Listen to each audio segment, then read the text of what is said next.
Cengkareng di daerah Pulau Sembilan di Sinjai ya. Insyaallah kita di sini akan melaksanakan tabligh akbar ya, tabligh akbar di sini. Insyaallah kita akan bagi-bagi Quran ya, insyaallah, dan kegiatan-kegiatan yang lain lah. Setelah itu nanti kita mancing ya. Oke, kita ikuti kegiatan kami.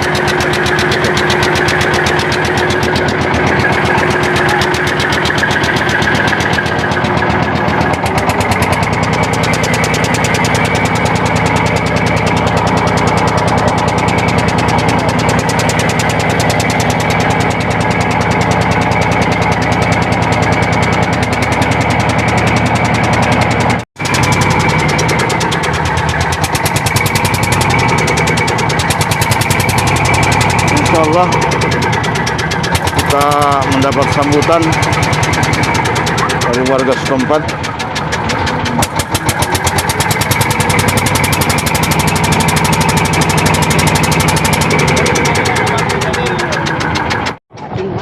Assalamualaikum.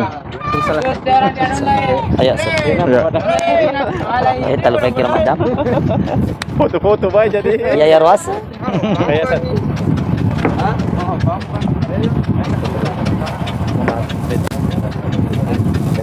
bukan. Oh iya, foto-foto di siapa? Ya, alhamdulillah. Oh iya. Ayo foto-foto dulu deh. Sini Ustaz. Masker Kak buka dulu. Ya. Oh, masker. Pas.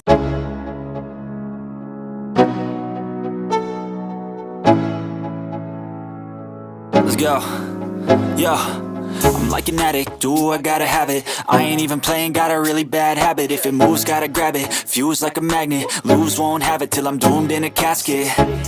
I ain't playing, got a weird mind. If you work 8 hours, I'ma work 9. If the shit tastes sour, you should taste mine. I'ma stay in power for a long time.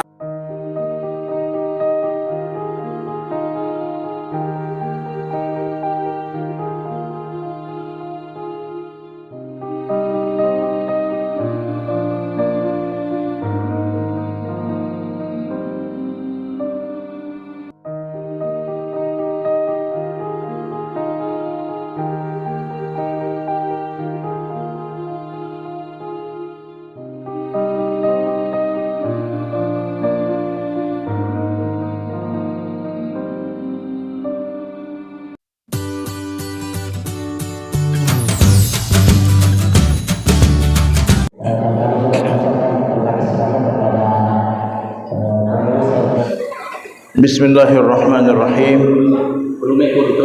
Assalamualaikum warahmatullahi wabarakatuh.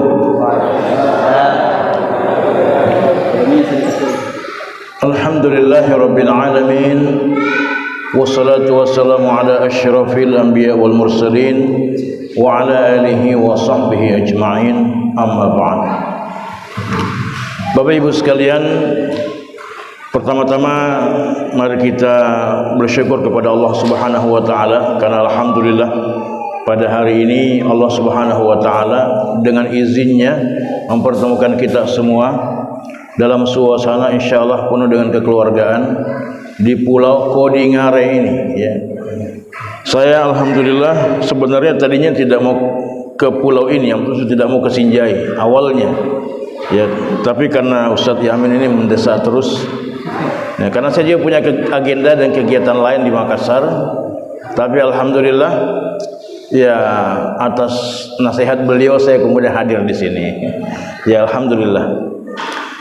Yang namanya undangan itu sebagai seorang muslim ya kita harus penuhi, dan apalagi berkaitan dengan dakwah ya. Salawat serta salam kita kirimkan kepada yang mulia Rasulullah Muhammad sallallahu alaihi wasallam beserta keluarga dan para sahabat beliau. Ya, Bapak Ibu sekalian yang dirahmati Allah Subhanahu wa taala, bahwasanya tadi kita sudah datang membawa Al-Qur'anul Karim ya bersama teman-teman kita semua dari Badan Wakaf Al-Qur'an ya, membawa mushaf Al-Qur'an untuk disebarkan ke seluruh masyarakat yang ada di Pulau Kodingare ini. Kodingare ini, Kodingare. Ya, ini suatu kesyukuran buat kita semua karena Allah Subhanahu wa taala memilih pulau ini untuk disebarkan Al-Qur'an. Begitu banyak orang yang menginginkan mendapatkan Al-Qur'an tapi mungkin belum kesampaian.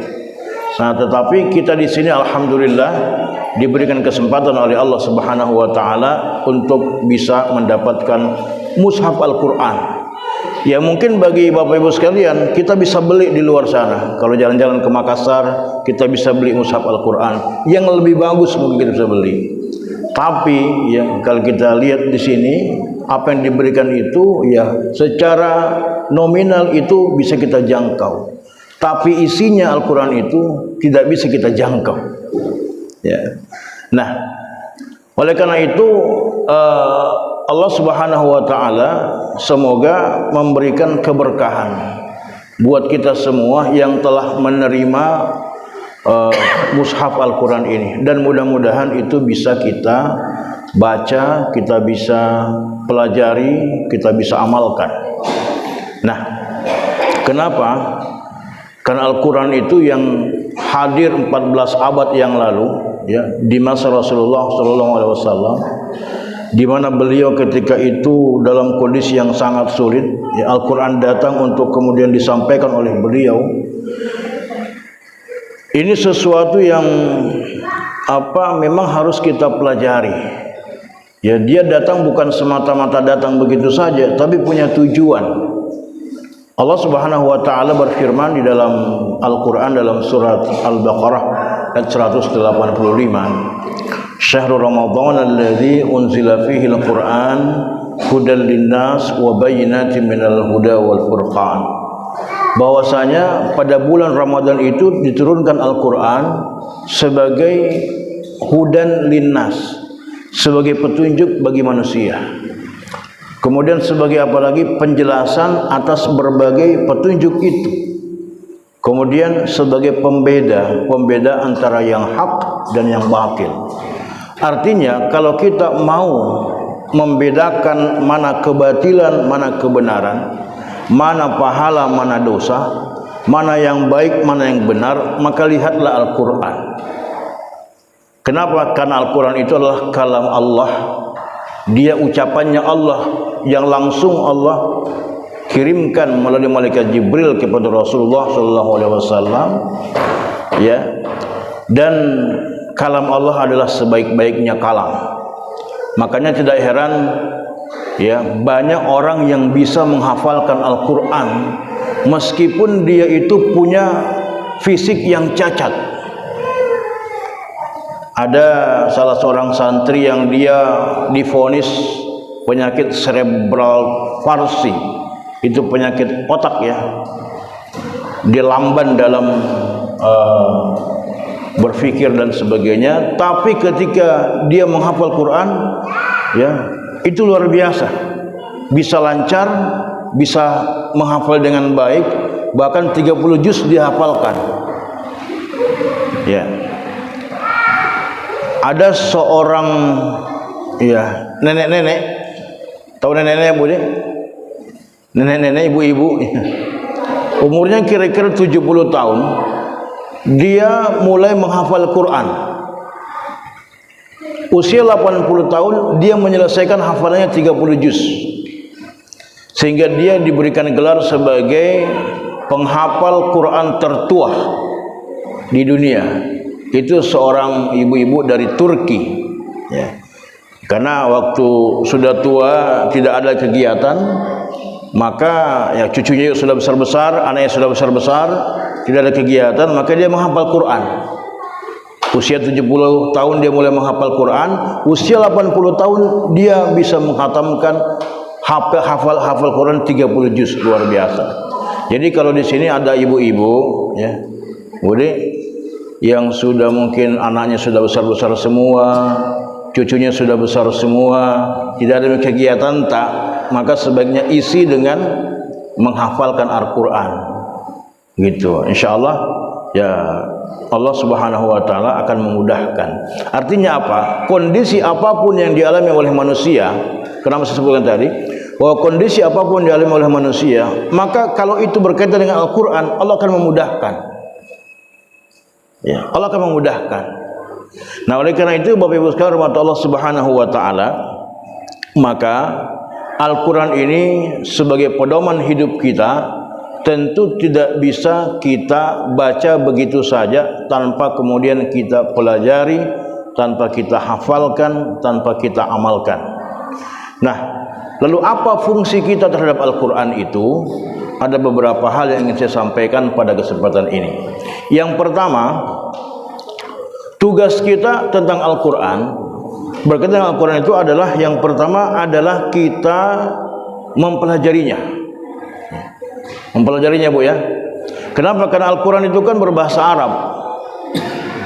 Kita ini bukan orang Arab.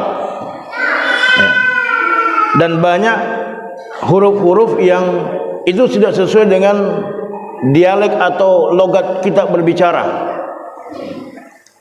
Ya, maka kita harus mempelajari khususnya makharijul hurufnya. Di sini alhamdulillah tadi sebutkan ada metode tilawati, ya. Ustaz Yamin, Ustaz saya belum kenal juga. Ustaz Ardi, Masya Allah, ya. Nah, metode tilawati, bagaimana kita bisa membaca Al-Quran dengan baik. Kenapa? Karena Al-Quran itu ketika kita membaca dan cara kita membacanya salah, itu bisa saja salah arti, Bapak Ibu sekalian. Salah arti. Contoh misalnya, kita membaca ihdinas siratal mustaqim, di situ huruf shad, ya. Huruf shad. Sirat, ya, kita membaca artinya adalah jalan. Tapi kalau shad itu kemudian kita ubah, kita salah baca dengan huruf sin, sirat artinya kepiting. Ya. Jadi kalau kita seharusnya baca ihdinas siratal mustaqim, tunjukilah kami jalan yang lurus, salah baca ihdinas siratal mustaqim. Berada di dermaga, ya, untuk melanjutkan perjalanan menuju kota Sinjai, dan setelah itu kita lanjut perjalanan ke kota Makassar. Ya, ini Pulau Kodingare, salah satu pulau di antara 9 pulau yang ada di Pulau 9 ini. Oke, teman-teman sekalian, tetap ikuti channel saya. Jangan lupa like, share, comment, and subscribe. Okay.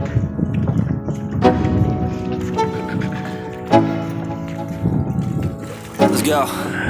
Yo, I'm like an addict, do I gotta have it. I ain't even playing, got a really bad habit. If it moves, gotta grab it. Fuse like a magnet, lose, won't have it till I'm doomed in a casket. I ain't playing, got a weird mind. If you work 8 hours, I'ma work 9. If the shit tastes sour, you should taste mine. I'ma stay in power.